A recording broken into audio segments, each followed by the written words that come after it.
Sosok Kapolres Cimahi AKBP Tri Suhartanto, hadiahi Pak Alfi umrah, guru honorer Nyambi jadi pemulung.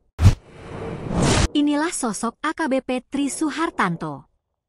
Kapolres Cimahi itu menghadiahi Pak Alfi umrah. Kisah Pak Alfi belakangan memang menjadi sorotan. Pasalnya, Pak Alfi adalah guru honorer yang nyambi jadi pemulung. Kini ia mendapat rezeki nomplok dari Kapolres Cimahi, AKBP Tri Suhartanto. Rezeki itu berupa hadiah umroh dan modal usaha. AKBP Tri Suhartanto memberikan hadiah tersebut sebagai bentuk apresiasi atas kerja keras Pak Alfi demi menghidupi keluarga. Apalagi, Pak Alfi tak malu melakoni pekerjaan sebagai pemulung. Siapa sosok AKBP Tri Suhartanto? AKBP Tri Suhartanto mengemban jabatan sebagai Kapolres Cimahi sejak 22 Juli 2024. Sebelumnya, ia menjabat sebagai Kapolres Kota Baru, Kalimantan Selatan.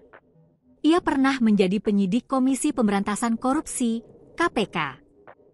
Tri tercatat menjabat Kepala Satuan Tugas, Kasatgas, penyidikan KPK mulai akhir 2018 hingga Februari 2023.